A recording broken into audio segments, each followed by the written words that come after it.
Programas de Investigación le presenta Contacto desde las Pléyades, la historia de Edward Billy MEIER, un campesino suizo que afirma haber tenido contacto con seres extraterrestres entre 1975 y 1981. Más de 10 años después, el caso se mantiene como uno de los más completos que se hayan podido registrar e investigar en la historia. MEIER presentó 125 fotografías, 8 películas de 8 milímetros, así como partes de metal y sonidos de las supuestas naves. Las evidencias fueron profundamente analizadas y hasta el día de hoy se mantienen como una de las pruebas más claras que demuestra la posibilidad de que en verdad seres de otros planetas hayan visitado la Tierra. Las fotografías y las películas fueron analizadas minuciosamente a través de una computadora. Se observó grano por grano la emulsión del film.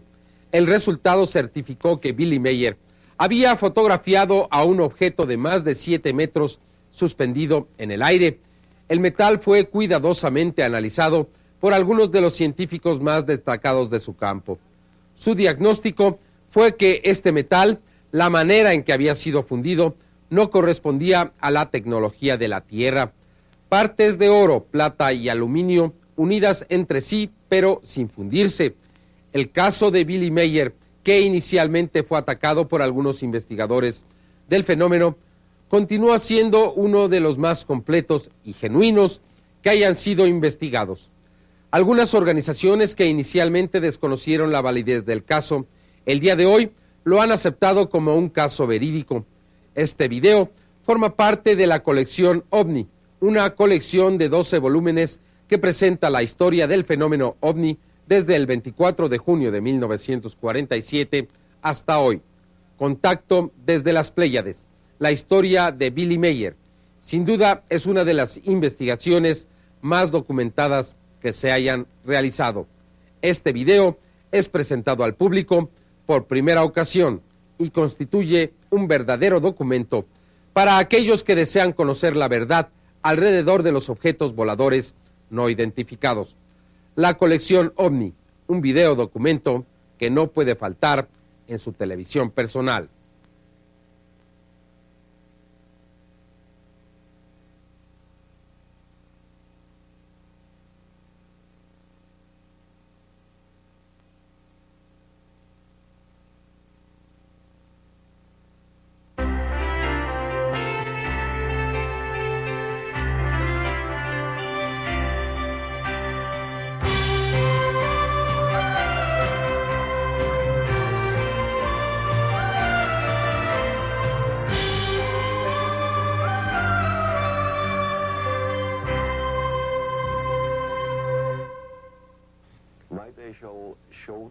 En la historia de la investigación del fenómeno extraterrestre, el caso de Billy MEIER, un granjero suizo, permanece como el más completo.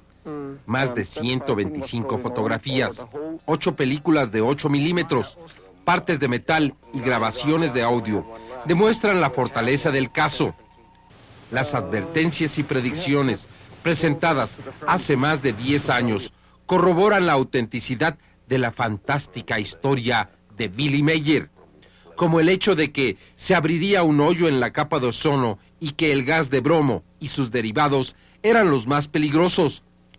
10 años después de haber concluido esta experiencia, aún se mantiene como una de las más importantes y espectaculares en la historia de la investigación del fenómeno extraterrestre. The first 2 years, especially, he tried to disprove the case. He tried to understand how MEIER had the capabilities of hoaxing all of the material. All of the analysis that we did, the photogrammetric analysis, the movie footage analysis, metal analysis, sound analysis, nothing could determine how he hoaxed it. It all came out very positive. So for 2 years, we were involved in this discussion of trying to figure out how he did it. And what was interesting about this man is we put him through a lot of hell. We conducted PSE examination, psychological stress evaluation.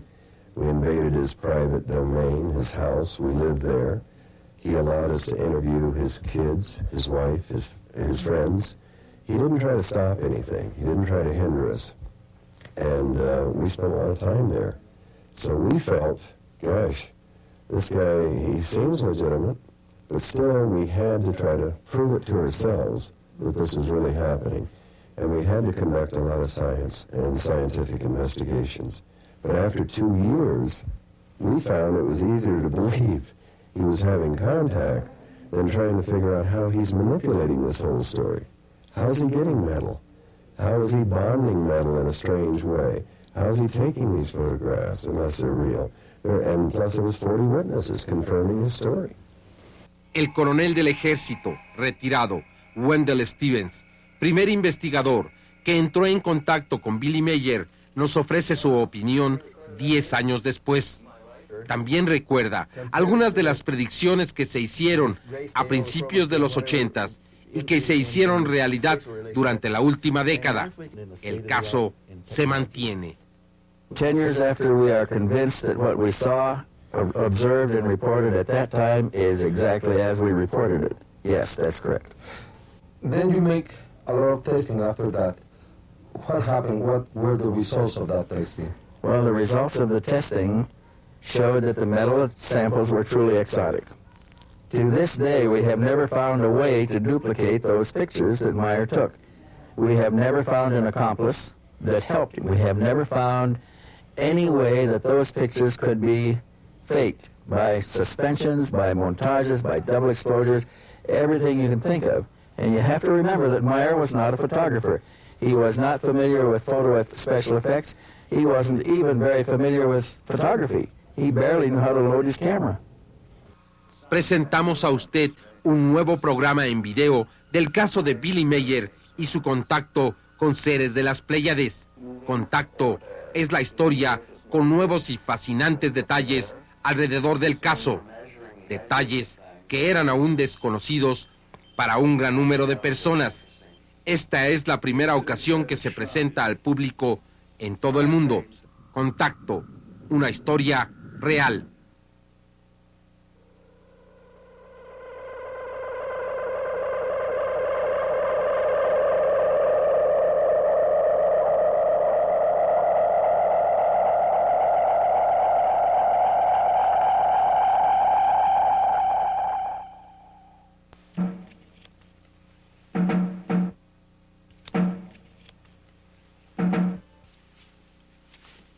When Meyer is about to have a contact, he receives a cooling sensation on his forehead.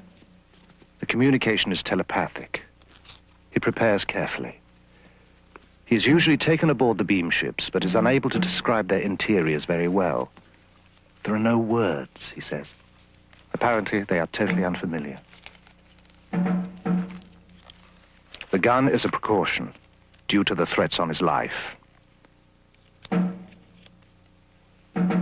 The hat is a favorite, one he picked up on his travels in the Middle East.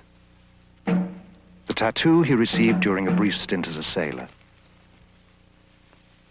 He dresses well because he can be gone for hours and the weather in these mountains changes constantly.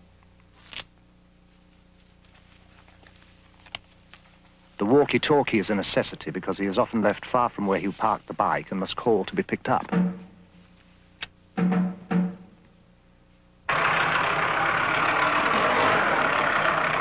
Meyer feels the Pleiadians can communicate with him because his vibrations, the natural frequencies of his mind, are compatible with theirs. Each human on Earth and each human over the whole universe has different vibrations. The vibrations of human is made out of his thinking, and the vibration themselves, they are something like magnetic electrical waves. And they are turning from human to human, from planet to planet, and over the whole space of the universe.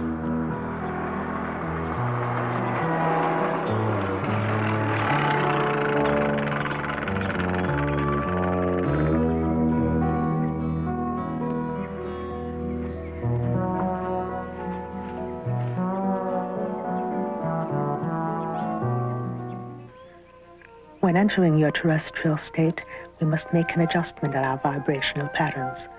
It is similar to your adjusting the fine-tuning on your communications devices. In our case, it allows for the clear perception necessary for an exchange to take place.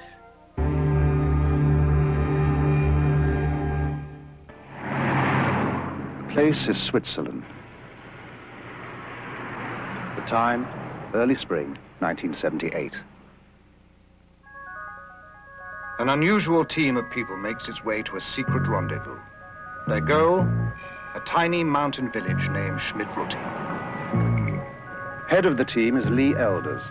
Based in Phoenix, Arizona, he runs a company called Intercept that deals in industrial counter-espionage.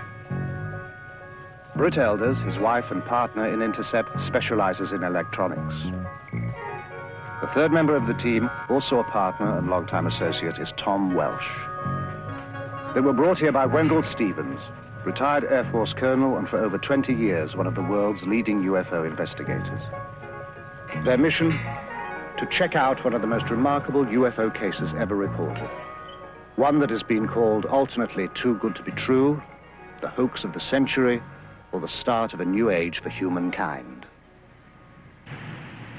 Stevens leads them over a circuitous route, winding through back roads and stopping often along the way. Why all the precautions? Well, I didn't want to tell you this before, but this man's been shot at. Shot at? Yeah, somebody's trying to kill him. Why? I don't know. There's some people are spooked by this whole thing, and he's being threatened. Thus begins what was to become a 5-year investigation. Before it is over, they will be embroiled in controversy and forced to use every resource at their command. Hi, Billy. Nice to see you here again. Yeah. I brought my friend's been telling you about. This is Britt Elders. Hi. Good to meet you. Lee Elders. His name is Edward Meyer. He is called Billy, an old nickname that sprang from his fondness for heroes of the American West. Buffalo Bill, Wild Bill, and Billy the Kid. He is a farmer. He claims he has been in contact with beings from another world. He also claims to have proof of these contacts. Mr. Meyer, when did the experiences begin? The contact begins on January 28, 1975 in Hinwil. How did it happen? What made you go outside into the forest?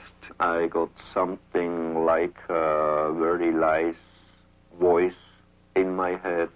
I heard something to leave the house, to go out and to take a photo camera with me. So I left my house, and then when I was far upside from the village, I heard a singing noise in the sky. And when I was looking up there, I have seen a disc. This disc was flying over the clouds, and then it came to the point where I was staying with my motorcycle.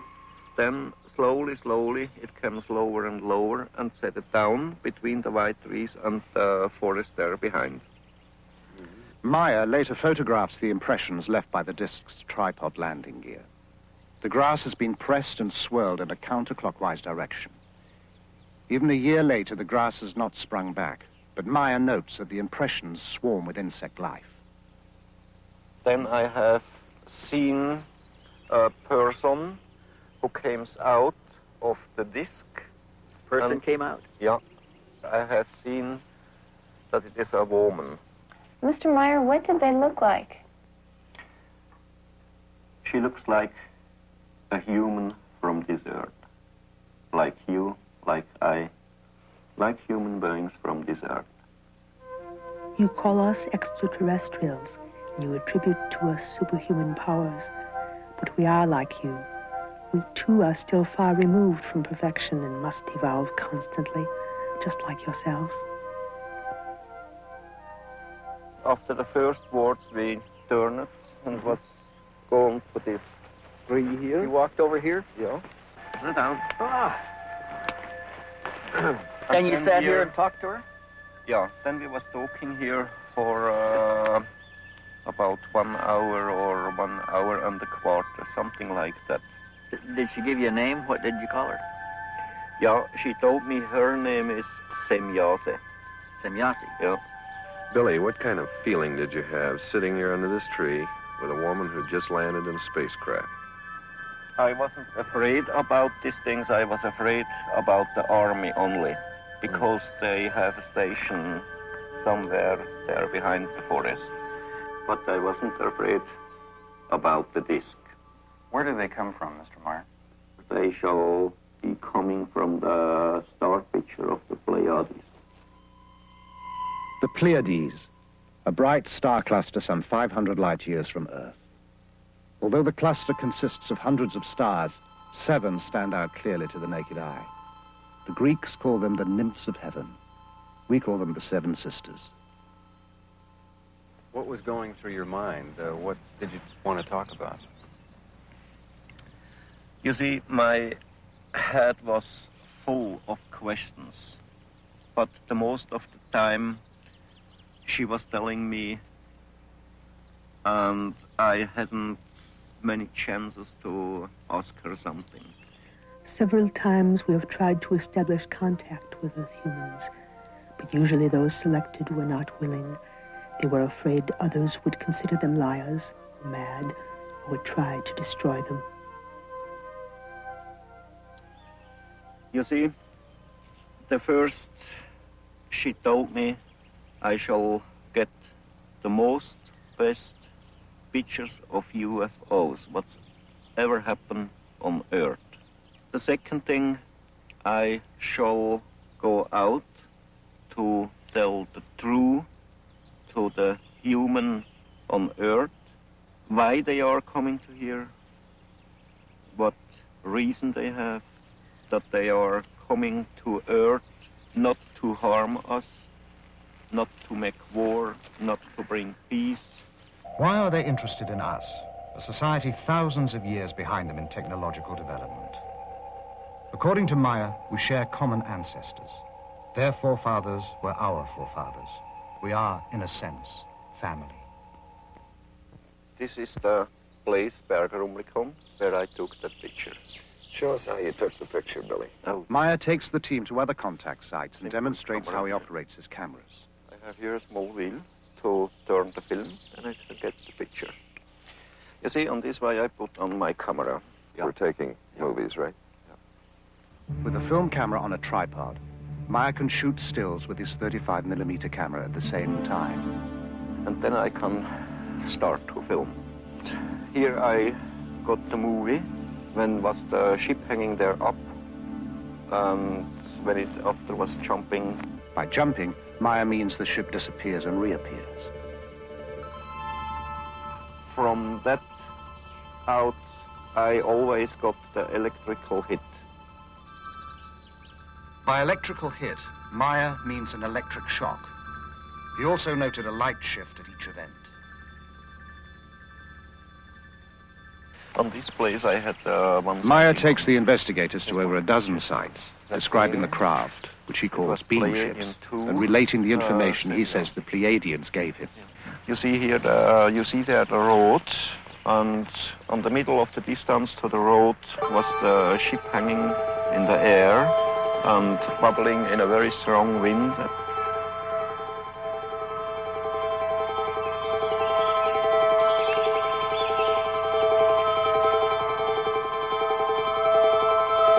And in the background on the road was driving cars from Teilingen to Rumlikon and from Rumlikon to Teilingen. But if somebody have seen something about the ship out of the cars, I don't know. You didn't hear anything after that? No, nothing. No. But there are other witnesses to some of the sightings. Ernst Keller-Müller lives down the mountain from the Meyer farm. And what did you see from here, sir? Wat zijn ze gezien? Ik had twee had ik gesichtet. We saw the lights and then they disappeared and then they came on again. That's why he noticed it. And then what happened? Wat is nog gepasseerd? Dann hat sich das, was abgeleuchtet hat, sich dann leicht abgesenkt, ein Stück weit. That one that had the light going below also went down. Went down to the ground? Not all the way to the ground, but the other ones stayed in the same place and this one went further down. Isn't that the direction of Schmid-Ruti over there? Yes, that's the direction of Schmid-Ruti. Have you ever heard of anything going on over there in the Schmid-Ruti area? A couple of days later, he called Schmid-Ruti to find out. Did you know Mr. Meyer at that time? Had Sie dort Herr Meyer gekend? No. And then behind the forest, it was a little light. Bernadette Brandt, a computer programmer. So? And it jumps like a ball. Like it bounced? Like a ball. It goes up and down and up and down. Did it get bigger? When it goes up, no, the same greenness. When it goes up, it was white, and when it goes down, it was red. The nearest thing to a government official in the area is the postman in the village of Schmid-Ruti. Have you seen any of the photographs yourself? Only 2 or 3. Do you believe them? He says he can't imagine how you can take a picture like this. He's the kind of a guy who only believes what he sees himself. Jakob Bertschinger works the farm with Meyer.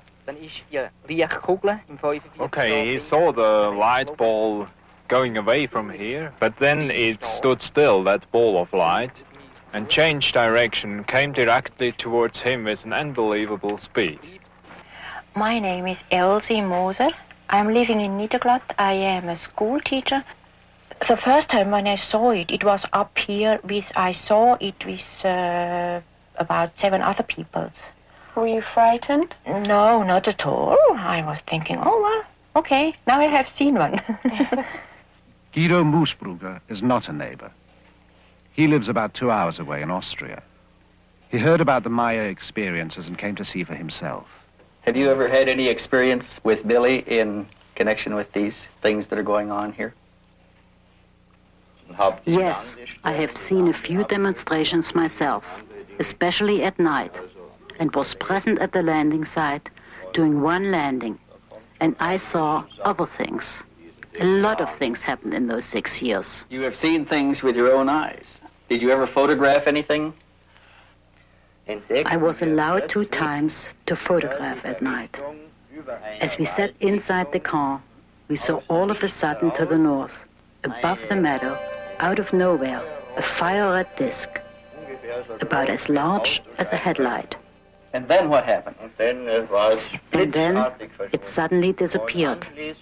Then there was a short pause, after which, at the same place again, appeared all of a sudden a silvery white ball. Then there was another pause, and then the same ball appeared again. It flew toward us, got larger and larger, then shrunk, collapsed, and then, like magic, it was gone. And best of all, it looked like a shower of sparks. In all, over 30 other witnesses corroborate Meyer's testimony. The contacts continue at a furious pace, sometimes 2 or 3 a week. Meyer claims to have had over 130 meetings. He has taken hundreds of photographs and has over 3,000 pages of notes. For a long time, we've had an urge to contact someone who sincerely wants to be helpful in our mission. Here and there, we open such contacts with inhabitants of different worlds, but only when they have developed enough to become rational, thinking beings. Then we prepare them for the thought that they are not the only rational, thinking beings in the universe. Poppy, how long have you and Billy been married? Now, 60 years. And you were married in Greece? Yes. Uh-huh. What did you think when Billy first told you about these experiences? Her English shaky, Poppy reverts to German. Ja. Ein bisschen schwierig am Anfang gewesen. It was difficult at the beginning. Weil Because she never knows anything about this case. Oh, she didn't know? No. When did she find out? She says Billy takes a long time that her tell her something from the UFO. And then how did you feel about it? Beunruhigt einerseits, weil And she was thinking, why this happened all to me? and ask him some questions about all this case. And it was very difficult for Bobby. Were there times when you had just had it up to here and you couldn't take any more? She never was thinking to leaving this whole case, but she was crying and fighting against Billie and against the whole case. At one point, Poppy admits, she was so fed up she burned half the photographs. Today the feeling is other because she knows very well about the whole case and things about the Pleiadians, and this is very important for her. Listen here.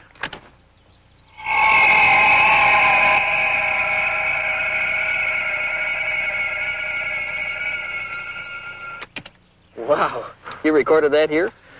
My wife recorded this one here, and in the meantime, I've been there down very standingly with the other recorder. You had another recorder down Yes. there. How high was the ship above you? About 60 meters. 60 meters. How far would you estimate it is from here down there today? I think some 300 meters. The sounds bear no resemblance to anything Stevens has heard before. Meyer gives him both tapes for analysis.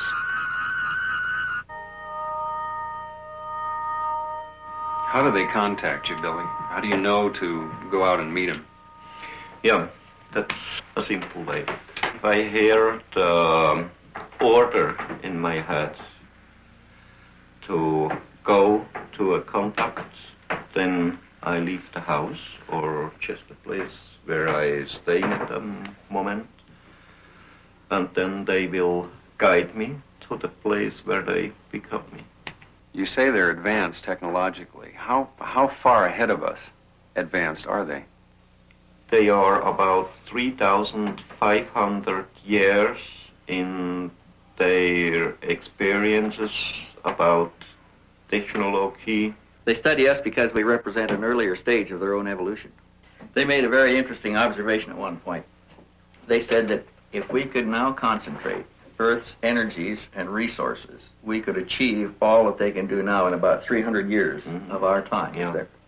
If you've been in the ship, why not photographs inside of the Pleiadians themselves?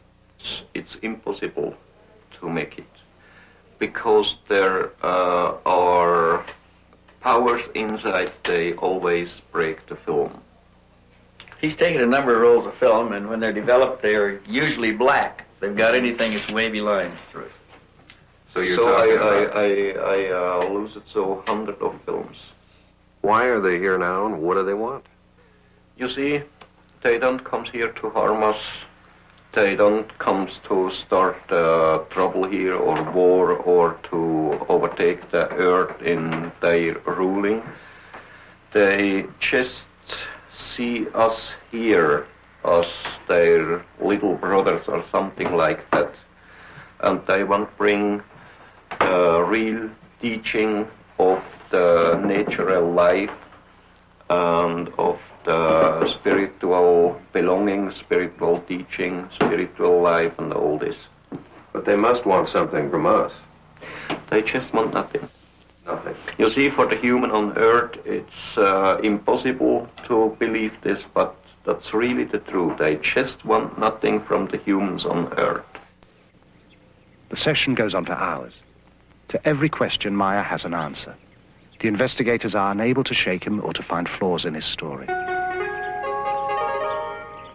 Overwhelmed by the evidence they have gathered, the team meets to plan the next stage of the investigation. We're getting it all. We'll leave tonight? Yeah. Okay, on Meyer. I think Meyer is a very sincere and honest type person. What do you think, Steve? Has anything changed since you were here? The man seems to be the same, but there's some things changing around him. He's better off. He's got more people around him. More things are happening, but he still is basically sincere. What about the psychological aspects to the man? Do you think it's possible that he's a little schizoid? I mean, it's difficult to tell if what he's saying the Pleiadians are telling him is actually coming from them or coming from him. How do you determine that? Well, we can never prove Too many that other people involved. aspect of the case. Others have seen the same thing. There's a terrific cross-section of people here.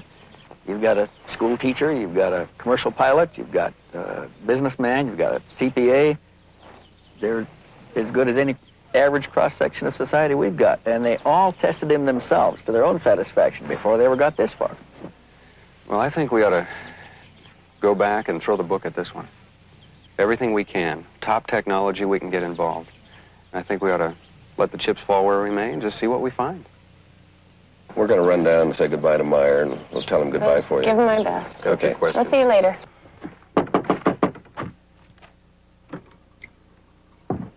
They've done what they can here. Meyer has turned over all his material, but he has one more surprise in store. So we want to thank you for all your time and trouble. Oh, yeah. Okay, just a moment, wait. Hey? I have you something. Here. What's this? Metal samples. Metal samples? Yeah. Where did you get these? I got it from Symbiose, and she brought them from Era.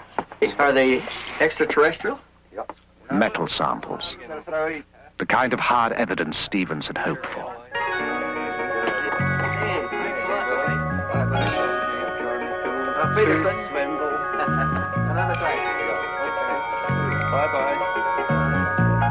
We got the Vogel tape in.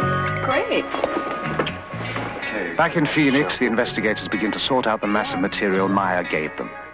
There are hundreds of photographs, the 8mm films, sound tapes of the beam ships and the fragments of metal. They know they will have to call in scientists from a variety of fields to help assess the evidence. The task appears monumental. They decide to check the photos first. If these are fake, the rest doesn't matter. Here we have our image. The ground is below. We'll place this on the platen, emulsion side up, in order to focus on the emulsion. The first step involves translating the photographic image into digital information, the language computers can read. We can start this machine from the point which it is at now and scan 500 lines, 500 points per line, at a very small aperture, and watch the result of this scan being placed, digital information, keep in mind, onto a display. All right, over here on our display, we can observe what the densitometer is doing. This microdensitometer is the same one used to help analyze the photos beamed back from space by the U.S. Pioneer mission. And tell it that we want to go 5 microns between each pixel. It will be digitizing a ½ centimeter square, scanning the first lines. The digital information will be sent on for an analysis that will take weeks to complete. Meanwhile, Welch and the elders decide to learn what they can of the history of UFO experiences. But can you give us some more background on this phenomenon? What is this all about? Well, it's not a new thing, Lee. This thing's been going on for a long time. How many sightings have there been? One of the researchers calculated that there may be as many as 70,000 reports in a year, worldwide. Is there anything these sightings have in common? Okay, there are some common things, commonly reported. First of all, they're always accidental. UFO pictures, up to this point at least, are accidental. They happen once, and they're gone. In Stevens' files are over 3,500 photographs of UFOs, some from early in this century. Most were single sightings, some observed by several people at the same time. In Perry, Ohio, the whole town watched a UFO at twilight for 30 minutes. In Brazil, a Navy photographer took a series of photos of a UFO flying over his vessel. Observers at NASA have spotted UFOs at our space launches. Tientsin, China, Woonsocket, Rhode Island, Norway, Corsica, Japan, New Jersey. These are among the sightings that are reported. No one can guess how many go unreported. Mary, do you have that file that we had on spectrographic analysis that we did? Oh, yeah, Tom, it's As right. the investigation continues, results from the testing begin to come in to the Intercept office in Phoenix. Hey, Lee. Hey, Tom, what's up? Just got this back. We sent this photograph over to Neil Davies. Just got his report back. Neil Davis. Physicist, aerospace industry subcontractor. Right, okay, got it. Examined the photograph with microdensitometer. Also, these you're seeing here are the black and white color separations that he did, and let's see what the results were here. Examination of these plots did not reveal any details which would cast doubt upon the authenticity of the photograph. And there's more. Color copy negatives, color separation. Nothing was found to indicate a hoax. And his conclusion is even more interesting. Let's see, black specks, positive. Nothing was found in the examination of this print which could cause me to believe that the object in the photo is anything other than a large object photographed at distance from the camera. MEIER reported 6 different configurations of Pleiadian beam ships. Davis analyzed what the investigators designated as Variation 2. Variation 3 now goes to computer analyst Jim DiLatosa. This is the new picture that we digitized last week. Using the microdensitometer, we transferred it over to floppy disk here. Have you found any anomalies yet, of any kind? Anything? I find strange things, but nothing that would tell me that someone's tampered with the pictures. I see. Nothing indicating a hoax method or indicating superimposition or anything like that? Nothing that I can find. Have you been working on the grain at all yet? Yeah, I have. Well, what are we seeing here? What we're seeing here is that the film grain holds up the way that it should. In the pixel distortion test, it appears to me and to the computer that this object was photographed in the same original piece of film at the same time that the background was photographed. In other words, no overlay. Hey, Lee, look what I got here. Stevens has more news. We got a report back from Shellman. Sound analysis. He had sent the sound tapes MEIER took of the craft to Robin Shellman, specialist in sound identification. He found some things we didn't hear on there. Such as? Well, he picked up, besides the basic sound, he picked up a small dog barking. Of course, we could hear him. He picked up a European police siren. We never heard that. He picked up a crow cawing. Wait a minute, how in the hell does he pick all this stuff up?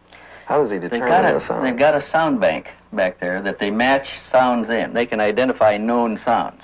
Okay, on this sound bank of his, anything there to match it? He said he can't match the basic sound. He can match all of the other sounds on the tape, but he can't match the sound of the object itself, the emitted sound. Now look at this. He's concluded up to this point that the machine must have been built for a specialized application. Recognizing the sounds from such a machine may be difficult. Also, later, Shellman will theorize from the sounds what those specialized applications might be. About 4 hertz. Picked an area here that, next, Stevens takes the metal fragments to be examined under the electronic spectrometer to determine their components. Typical-looking area in the sample.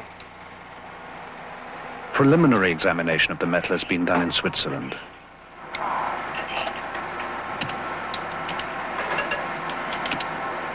And we've got the little marker bars here that we can line up on each peak as they come up. This one indicates we have silver there. Over here, let's see. We got some copper, small amount of copper. It looks like about all that's in here at the moment. The big band here is silver, though. The big one is silver. Later analysis of other fragments also reveals small amounts of thulium, a rare earth element that is difficult and costly to extract here. This is one of the... Because of the unusual nature of the findings, the fragments are given to chemist Marcel Vogel, an expert in crystalline structures and inventor of many substances used in computer components. The first specimen I looked at is a metal specimen, which I classified as F1. This is the appearance that it looked at, rather golden colored on one side, silvery colored here. We find that, in truth, it is silver and a small amount of copper. We look at it here, this same area here, under polarized light. What is unusual of this small specimen is both highly crystalline nature, and suddenly we come to a metal section as we see here, and it showed a combination of metals that I've not encountered in any normal bit of metallurgy, both crystalline deposits and metal. Now, we, with any technology that I know of, could not achieve this on this Earth's plane. I could not explain the type of material that I have and its discreteness by any known combination of materials. I could not put it together myself as a scientist. It's also a challenge because I showed it to one of my friends who was a metallurgist, and he shook his head. He said, I don't see how it can be put together. And we find that in this area, there is evidence of machining, that there are striations which look like the sample has been worked mechanically. It doesn't look like anything that we've made here. At this moment, I would feel very much inclined to accept what was given to me as being true. Computer analyst Jim Delatoso has some new findings to show Welsh. Let's go back and look at this picture again and get some information about the edges. I've discovered this interesting program for measuring the edges of things and comparing it to all the other edges in the pictures. Based on the relationship of those edges? The width of the edges and the properties in the edges. So we're stretching the data in the edges so we can count how many pixels wide it is. And it's very interesting what happens when you stretch them out, because it becomes very clear. Pixels, these little squares, like building blocks, and pretty easy to count. So this one ranges from 5 to 7 pixels wide, this edge. So we have our range here is from 6 to 8. Now what this tells us in looking at all of the edges on the object is, first of all, that it's not a flat piece of plywood hung in the air, or it's not a paste up that was done. It actually has shape to it. And in this case, a very wide range, which has to do with focus. Some of the object is more in focus than other parts of the object, which tells me right off at that point that we're dealing with something of size to it. There are new photos too, and more film. In some, the beam ship hovers by a tree. Meyer says they use trees as a kind of magnetic ground. 2 or more ships in the same shot are almost unheard of in UFO photos. Meyer has dozens of such pictures.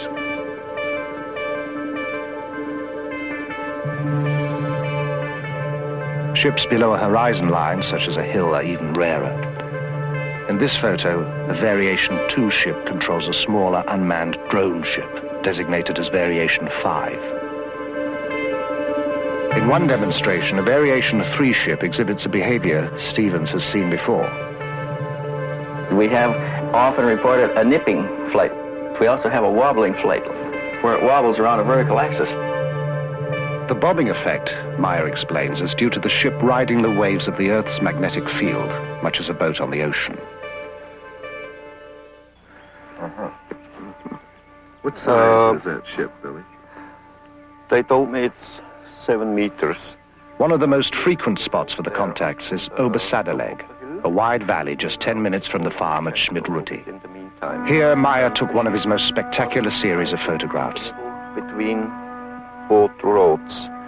And you can see here these lighted trees here. That's there up. And here on the left side, this hill. What's happened there behind. And the trees here down, it's that one there. Yeah. Okay, then where did this come in here? This picture I took there. If you go left side a little bit, here, if you go down, like this way here. The beam ship stayed in the area for almost 20 minutes, flying slowly, often skimming the treetops, sometimes just hovering in place. And the ship was a little behind them when I took this picture. And just now the trees are growing up in the last months. They are about 1.5 or 2 meters higher than at the time when I took this picture. Then where did it move? It left that place to the left side. Something like this. And then it was moving over there. You see here the small tree where it's happened there. And this one, that's that there. Did it come across in front of the trees like this? Yes, yes. And you can see there behind, left side of this one, these three, the higher one there. Yeah. And after this picture, I got the other one to that position there. Further over? Yeah. Wait a minute, I think we got another one in here now. Yeah. The one in between there, right? I had to go back a little bit, there down, and from there I took the picture. That's the tree, there down, what you can see. The investigators are impressed by the vastness of the valley, the steep drops and the obvious difficulty of hanging models from anywhere to fake the pictures. The stunning clarity of the pictures and the accessibility of the site gives the investigators the chance to put the photos through another test. Billy, we're using this to measure distance. It's the latest in infrared measuring devices. It's actually a small computer. It's made by Wild Heerbrugg here in Switzerland. And what we're trying to do here, Lee is up there with the reflector. And what this will do is send infrared light out and reflect out of that reflector back here. And this will rapidly tell us the distance and will also tell us how much higher or lower he is. That's about where you're standing, right there. That's right, the place, yes. Okay, we'll go to on systems. The precise measurements and photos are fed into the computer. The edges of known objects, such as the trees and the hills, are translated into pixels. Since these measurements are known, the number of pixels in the edge of the unknown object, the craft, gives its distance.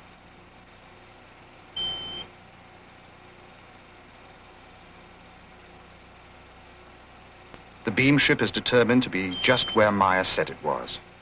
Simple triangulation then gives its size, 7 meters, or about 21 feet in diameter. Billy, how many sightings? By now, the investigators have made over a dozen trips to Switzerland. The case takes up more and more of their time and taxes their ingenuity. Each test leads to another, and every result is double and triple checked. To test the possibility that the Meyer photographs were made using small-scale models suspended by transparent monofilament, the investigators bring with them a detailed model of a beam ship they identify as Variation 2. While Welsh flies the model on a hilltop above the farmhouse, Meyer and Stevens snap several rolls of film. The camera Meyer is using is the same one with which he took all the other pictures. The results are impressive. To the naked eye, some of the photos appear genuine. Those photographs, they're interesting. They look pretty good. Pretty good. I saw one difference in them, and that was that those models look white. They don't reflect that silver gleam like the pictures that Billy had. You want to look at the focus in them, Dave? Hi, guys. What's Hey, Tom, what are you talking about? The pictures. Oh, yeah. Some of them looked pretty bad, but some of them look pretty good. I think we ought to test them. Pictures of the model are not all that good. In the pictures where he focused on the model, the horizon is out of focus. Where he focused on the horizon, the model is out. We should put them in there for comparative testing under computer analysis. We've got to have that comparison. So when we look at models, there's a variety of things that are different. That object right there is solid. It's one solid color. There's very little contour in it compared to other objects that are in the photograph. There's no contour to the object. Remember when we looked at the other photographs that were taken by Meyer, the width of the edges ranged from 4 to 9. Point of the story, this is a small model. It's easy to tell small models. Well, we tested that fighter sequence, and that came out pretty good. We didn't find any strings in there. And when we got through blowing it up in the computer, we had the outline of the Mirage fighter, everything. The incident occurred at Schmarbühl. Meyer claims the jet made 22 passes at the beam ship. Computer analysis using the information from a known object, the Mirage fighter, shows again that the beam ship is the size and distance Meyer claims. Much of Meyer's film has been lost or stolen, but the remaining sequences are, as promised, the most astonishing ever released. In one demonstration, the beam ship flies around a tree, which can be seen to sway in the backwash.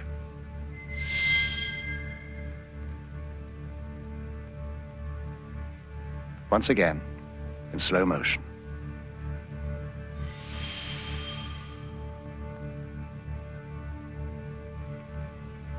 Even slower.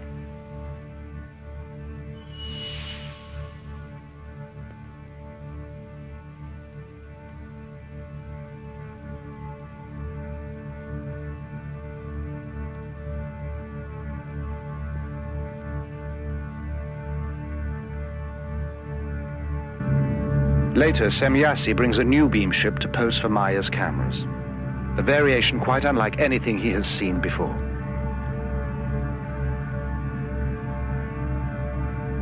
She explains, as best he can understand it, the function of the spheres for propulsion of the craft in interstellar travel. The team had shown the Meier material to a variety of experts in an attempt to learn if any of it could be duplicated. They estimated it would require expertise in at least a dozen different fields, including metallurgy, astronomy, ancient history, and psychology. The panel concluded it would take over 10,000 man-hours and cost in excess of $1 million to duplicate the evidence Meyer has. At that, the computer could still spot any fabrication. When we bought this center here, it was a picture like at the World War II end, and when we bought it, nobody of us had any money. We was working practically day and night for several years, many times 22, 23 hours a day. And so we built it up, everything here up on the land, and so it grows slowly, but it's all real, our handwork.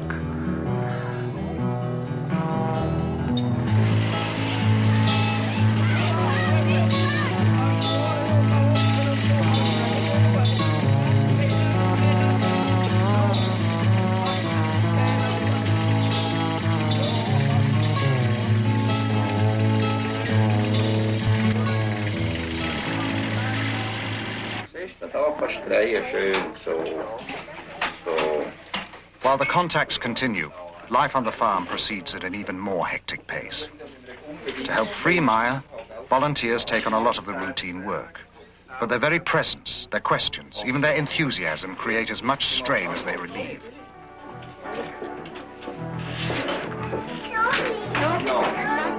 The last 20 or 30 years, there was many people who have seen UFOs. There are many people around the world who likes sensation only.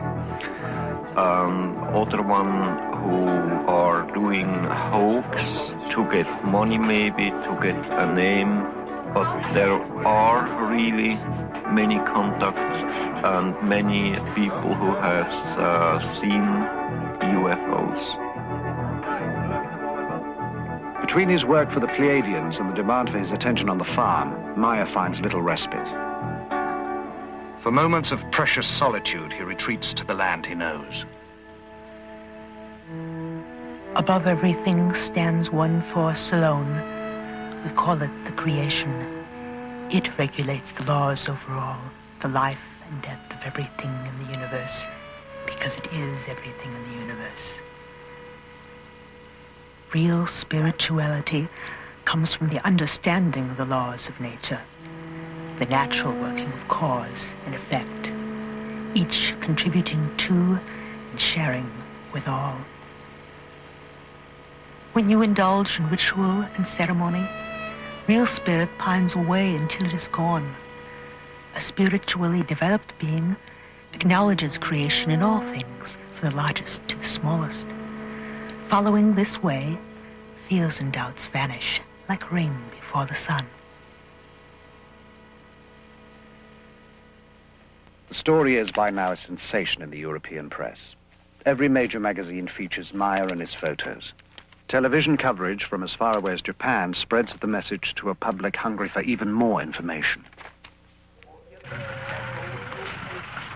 The quiet farm is suddenly a mecca, inundated with visitors eager to meet Meyer, see the photos, hear his experiences firsthand. Agapula, come exo. Warte mal in extra, wir leimen ab das.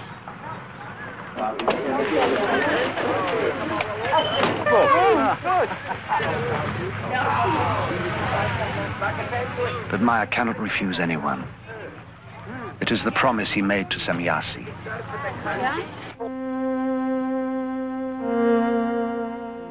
You have whole organizations which investigate our beam ships, but they have little material which is really authentic.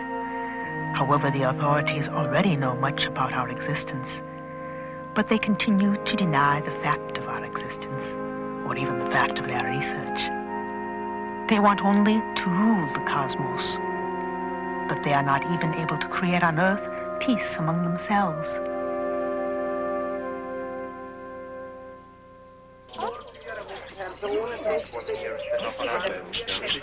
Many of those who come seek answers, assurance, even the promise that someone or something will save us. If we want peace and knowledge and love and everything here on Earth, we have to change everything by ourselves as human beings from this Earth.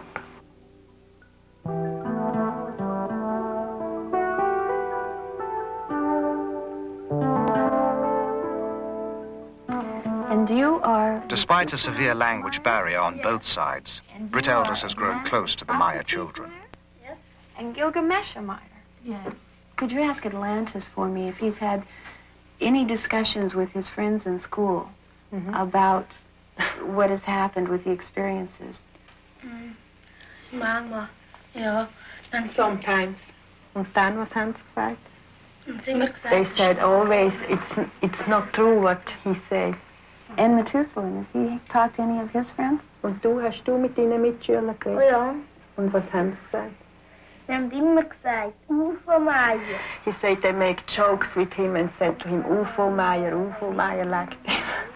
And then they have to go to the teacher, and the teacher said to the other people, why you say UFO Meyer to Methuselah?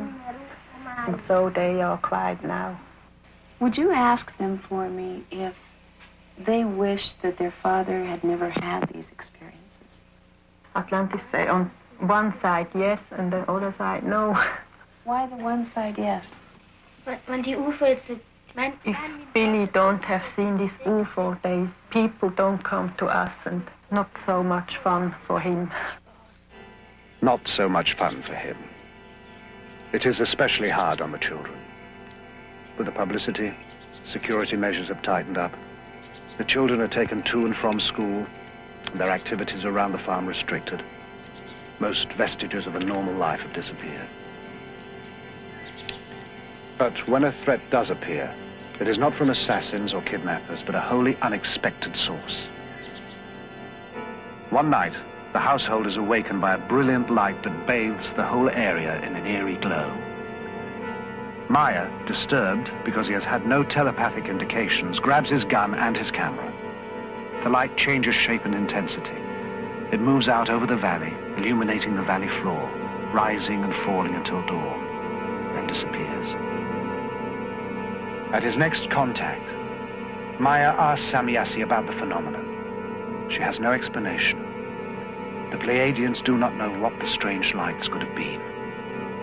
Meyer is shaken. You know, everything is going on more and more difficult. I get trouble. I get trouble here in Schmidrütti. I get trouble with the government, with the people around us. I can understand this, Billy. It's not unique. Anybody that has an experience runs into problems. But the experience is unique.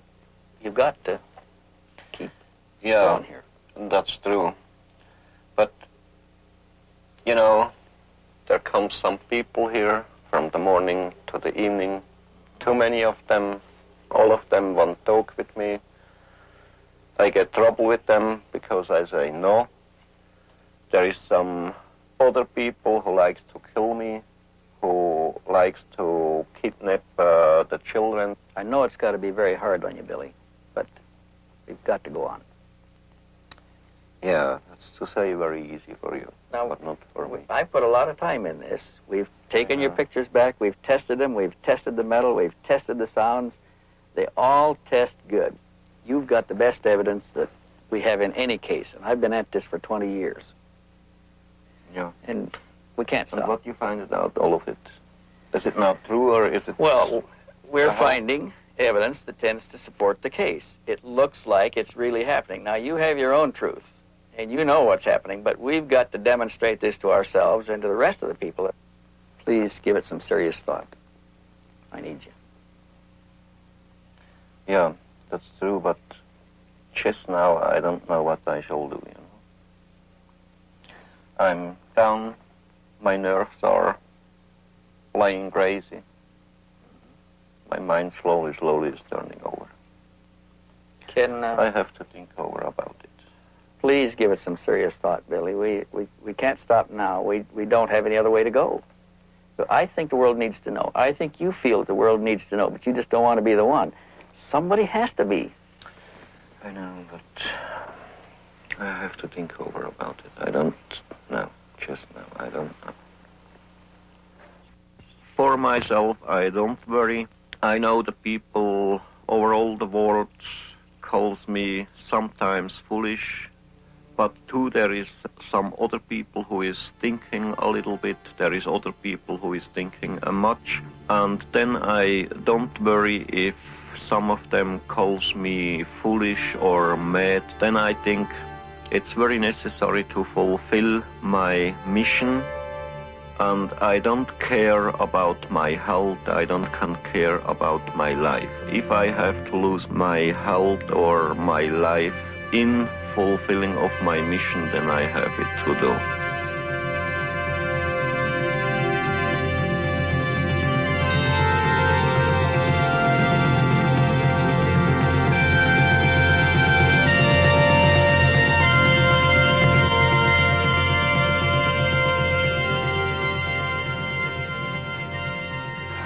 What you thinking, babe? Oh, I was just trying to figure out how many times we've been here between the four of us. We've been here a total of almost 20 trips. Wow. 265 days. That's collectively between all four of us. And we're still searching. But I don't think there's much more we can do in the investigation end of it. I think it's pretty tight. I agree with you. I think we've reached our limit as far as an investigation is concerned. I think maybe now what we should think about doing is telling other people what we've done in the investigation and what we've found. Try to take some of the stigma off of it. I think we should talk about it and let everybody make their own decisions. Okay, wir sind heute also zusammengekommen, weil ich Bericht bekommen habe vom Lee.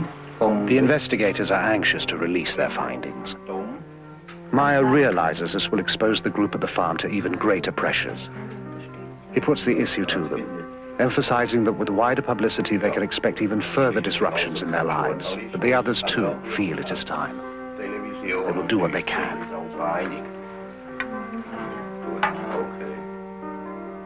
Why here?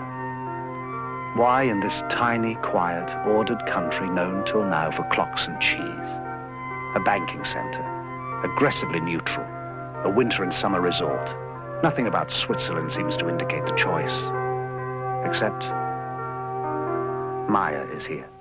Pleiadians told me if I like, I can go with them to the Pleiades, to stay there, to spend my life there.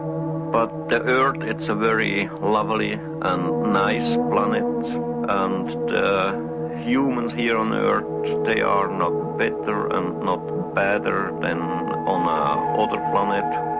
My hopes and my dreams, they are very simple. To bring love and peace and the fulfilling of all the natural and creation laws over all the world.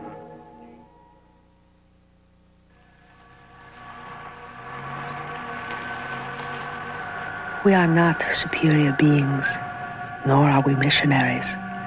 but we feel duty-bound to the humans of Earth to tell them the only thing limiting the progress of the Earth human is the Earth human himself.